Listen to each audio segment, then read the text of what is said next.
ವಿಚಾರದಲ್ಲಿ ಅಡ್ಡಗಾಲು ಹಾಕುವ ಅಧಿಕಾರಿಗಳ ವಿರುದ್ಧ ಕ್ರಮ ಇದು ಅಷ್ಟೇ ಕಾರ್ಯ ಅದು. ಹೇಗೆ ಅಧಿಕಾರಶಾಹಿಯಲ್ಲಿ ಮೇಲ್ಜಾತಿಯವರು ಹೆಚ್ಚಿಗಿರುವುದರಿಂದಾಗಿ ವಿಶೇಷವಾಗಿ ಅವರಿಗೆ ಅಡ್ಡ ಬರ್ತಾರೆ ಅನ್ನುವಂಥ ಒಂದು ಆರೋಪಗಳಿದ್ದಾವೆ. ಇವೆಲ್ಲ ನೆಲೆಗಟ್ಟಿನಲ್ಲ ಇವತ್ತು ಒಂದು ನ್ಯಾಯವನ್ನು ಒದಗಿಸುವಂಥ ಕೆಲಸವನ್ನು ಸಿದ್ದರಾಮಯ್ಯ ಮಾಡ್ತಾ ಇದ್ದಾರೆ.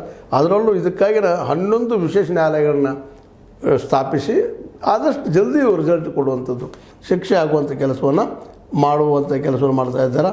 ಮುಂದೆ DCRE ರಾಜ್ಯದಲ್ಲಿ ನಾಗರಿಕ ಹಕ್ಕು ಜಾರಿ ನಿರ್ದೇಶನಾಲಯ 33 ಪೊಲೀಸ್ ಸ್ಟೇಷನ್ಗಳನ್ನು ಮಾಡಿದೆ. ಇದರ ಮೂಲಕ ಏನಪ್ಪ ಅಂತಂದ್ರೆ ಸಾಧ್ಯಷ್ಟು ಮಟ್ಟಿಗೆ ದೌರ್ಜನ್ಯ ನೀಡುವಂಥ ದಲಿತರ ಮೇಲೆ ಅಥವಾ ST ಅವರ ಮೇಲೆ, ದಲಿತರ ಜೊತೆಗೆ ST ಅವ್ರ ಮೇಲೆ ಆದಂಥ ಒಂದು ದೌರ್ಜನ್ಯಗಳನ್ನು ತಡೆಯೋದಕ್ಕಾಗಿಯೂ ಇವತ್ತು ಏನಪ್ಪ ಅಂತಂದ್ರೆ ಒಂದು ಕಾನೂನು ಜೊತೆಗೆ ಅಂಗವಿಕಲರ ವಿಷಯದ ಅಪಮಾನ ಮಾಡಿದರು. ಅದರ ಜೊತೆಗೆ ಸೇರಿಸಿ ಒಂದು ಒಳ್ಳೆಯ ವಿಷಯವನ್ನು ಇವತ್ತು ಏನಪ್ಪ ಅದು ಚರ್ಚೆ ಮಾಡೋ ಜೊತೆಗೆ ಅವು ಅನುಷ್ಠಾನಗೊಳಿಸೋದು. ನಮ್ಮಲ್ಲಿ ಚರ್ಚೆ ಸಾಕಷ್ಟು ಆಗ್ತಾವೆ ರೀ, ಮಾತುಕತೆ ಭಾಳಷ್ಟು ಆಗ್ತಾವೆ, ಆದರೆ ಅನುಷ್ಠಾನಕ್ಕೆ ಬರೋದು ಭಾಳ ಕಡಿಮೆ. ಅದು ಆಗಬೇಕು. ಯಾಕಂದ್ರೆ ಅಧಿಕಾರಿಗಳು ಪೊಲೀಸ್ ವರ್ಗದವರು ಭಾಳ ನಿಷ್ಠೆಯಿಂದ ಕೆಲಸ ಮಾಡಬೇಕಾಗ್ತದೆ. ಅದರ ದುರಂತ ಅಂದ್ರೆ ಅದೇ ಕಡಿಮೆ ಅದಲ್ಲ.